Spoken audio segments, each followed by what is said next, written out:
ದೊಡ್ಡಬಳ್ಳಾಪುರದಲ್ಲಿ ನಡೆದ ಆರ್ಎಲ್ ಜಾಲಪ್ಪ ಜನ್ಮ ಶತಮಾನೋತ್ಸವ ಪ್ರಯುಕ್ತ ಹಮ್ಮಿಕೊಂಡಿದ್ದ ಕಾರ್ಯಕ್ರಮದಲ್ಲಿ ಜಾಲಪ್ಪ ಅಕಾಡೆಮಿ, ಜಾಲಪ್ಪ ಕಾನೂನು ಮಹಾವಿದ್ಯಾಲಯ ಶತಮಾನೋತ್ಸವ ಭವನಗಳನ್ನು ಮುಖ್ಯಮಂತ್ರಿ ಸಿದ್ದರಾಮಯ್ಯನವರು ಉದ್ಘಾಟಿಸಿದ್ದಾರೆ. ಹಾಗೂ ದೇವರಾಜ ಅರಸು ವಸತಿ ಶಾಲೆ ನೂತನ ಕಟ್ಟಡಗಳ ಶಿಲಾನ್ಯಾಸ ನೆರವೇರಿಸಿ ಹೃದಯವಂತ ಆರ್ಎಲ್ ಜಾಲಪ್ಪ ಜೀವನ ಪಥ ಪುಸ್ತಕವನ್ನು ಲೋಕಾರ್ಪಣೆಗೊಳಿಸಿ ಮಾತನಾಡಿದ್ದಾರೆ. ಜಾಲಪ್ಪನವರಿಗೆ ಸಮಯ ಪ್ರಜ್ಞೆ ಇತ್ತು. ಒಬ್ಬ ದಕ್ಷ ಆಡಳಿತಗಾರರಾಗಿದ್ದ ಜಾಲಪ್ಪ ಅವರು ನಿರ್ವಹಿಸಿದ ಎಲ್ಲಾ ಖಾತೆಗಳಲ್ಲೂ ತಮ್ಮದೇ ಆದ ಹೆಜ್ಜೆ ಗುರುತುಗಳನ್ನು ದಾಖಲಿಸಿದ್ದು ಮಾತ್ರವಲ್ಲ, ರೈತರಿಗೆ, ಕೃಷಿಗೆ ಅತ್ಯಂತ ಮಹತ್ವ ನೀಡಿದ್ದನ್ನು ಸಿಎಂ ಸ್ಮರಿಸಿದ್ದಾರೆ.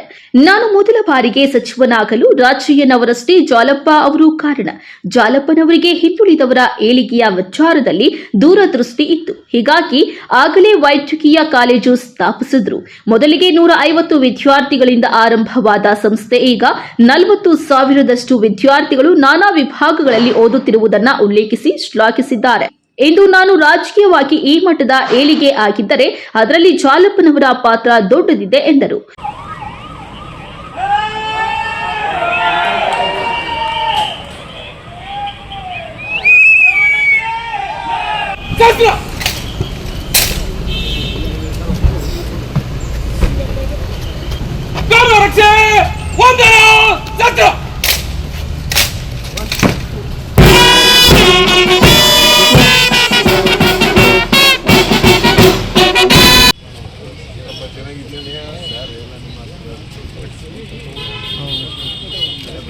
ಮುಂದೆ ಹೋಗ್ರಿ ಪ್ಲೀಸ್.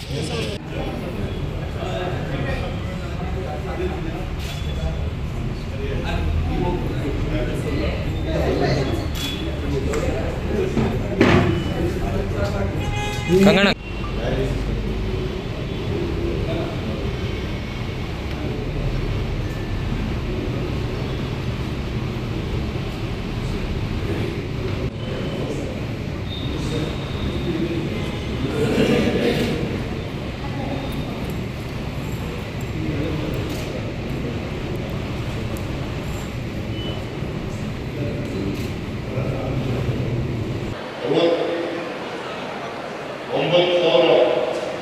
ಒಂಬತ್ತು ಸಾವಿರ ವಿದ್ಯಾರ್ಥಿಗಳಿದ್ದಾರೆ ನೋಡಿ.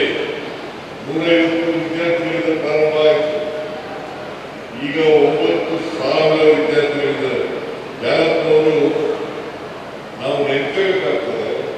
ಇಷ್ಟೊಂದು ದೊಡ್ಡ ವಿದ್ಯಾಸಂಸ್ಥೆಗಳನ್ನು ಕಟ್ಟಿ ಬಹಳ ದೀರ್ಘಕಾಲ ಬದುಕಿ ಅವರು ಬರೀ ರೈತರ ಪರವಾಗಿರಲಿಲ್ಲ, ಶಿಕ್ಷಣದ ಪ್ರೇಮಿಯೂ ಕೂಡ ಆಗಿದ್ರು.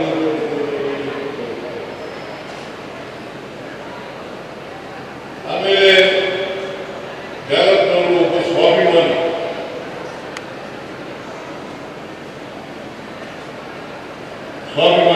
ಯಾಕೆ ಮಾತು ಹೇಳ್ತಾ ಇದ್ದೀನಿ ಅಂತಂದ್ರೆ, 1996 ದೇವೇಗೌಡರು ಪ್ರಧಾನಮಂತ್ರಿ ಆದಾಗ ನಾನು ಹೋಗಿದ್ದೆ. ಜಾಲಪ್ಪನವರು ಕೂಡ ಪ್ರಮಾಣಪತ್ರ ಸ್ವೀಕಾರ ಮಾಡ್ತಾ ಇದ್ರು. ಇಬ್ರಾಹಿಮು ಜಾಲಪ್ಪನವರು ಕರ್ನಾಟಕದಿಂದ ಮಂತ್ರಿಗಳಾಗಿದ್ದರು. ಇಬ್ರಾಹಿಂ ಅವರಿಗೆ ಕ್ಯಾಬಿನೆಟ್ ರ್ಯಾಂಕ್ ಕೊಟ್ಟು ಜಾಲಪ್ಪನವರಿಗೆ ಸ್ಟೇಟ್ ಮಿನಿಸ್ಟರ್ ಮಾಡುವುದಿಲ್ಲ. ಜಾಲಪ್ಪನವರು ಪ್ರಮಾಣಪತ್ರ ತಗೊಳ್ಳೇ ಇಲ್ಲ. ಅಲ್ಲಿನೇ ರಾಜೀನಾಮೆ ಕೊಟ್ಟು ನಾನು ಪ್ರಮಾಣಪತ್ರ ತಗೊಳ್ಳಲ್ಲ ಅಂತ ಹೇಳಿ ಅಂತ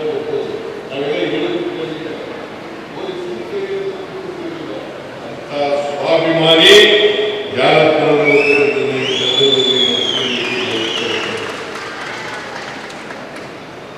ನಮ್ಮ ಸಂಬಂಧ ಹೆಂಗಿತ್ತಪ್ಪ ಅಂತಂದ್ರೆ, ನಾನು ಅವರ ಮನೆಯ ಸದಸ್ಯನಾಗಿ ನೋಡ್ತಾ ಇದ್ದೆ.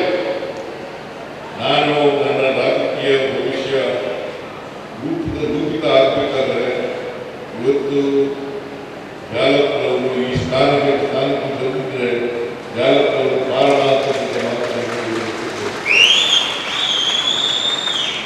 96ರಲ್ಲಿ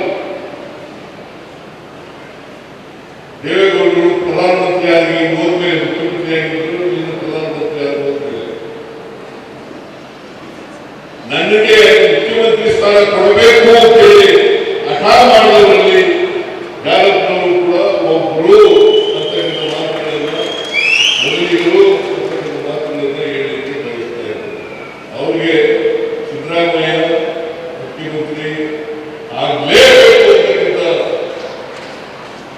ಕನಸನ್ನು ಕಂಡಿದ್ರು. ತೂಬಕೆರೆ ಶಿವಕುಮಾರ ಸ್ವಾಮಿ, MMTV ನ್ಯೂಸ್, ದೊಡ್ಡಬಳ್ಳಾಪುರ.